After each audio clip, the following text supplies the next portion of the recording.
Ռաֆայել, մենք նոր որ հեքիաթը սովորեցինք, Դոնալդ Բիսեթի որ հեքիաթն էր։ Պահմտոցի հեքիաթ։ Այո, պահմտոցի հեքիաթը։ Վահագն, հեքիաթի հերոսներն ովքեր էին։ Արևն ու մութը։ Կեցես։ Օդրի, նրանք ինչ էին որոշել խաղալ։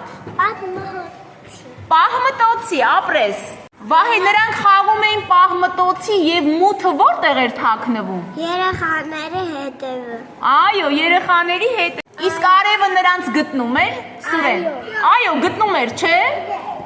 Գաբրիելա, արևը 3 օր փնտրեց մթին։ Ի վերջո նրան որտեղ գտավ։ Ոչ մի տեղ չգտավ, չէ։ Իսկ որտեղ էր թաքնվել մութը։ Աստիճանների նկուղի տակ։ Աստիճանների տակ գտնվող նկուղում, չէ։ Այո, երեխաներ, մութն այնպես էր թաքնվել, որ նրան արևն այլևս չկարողացավ գտնել։ Դրա համար էլ երեխաներ ուշադիր, միշտ աստիճանների տակ գտնվող նկուղում մութ է լինում, չէ, Վահե։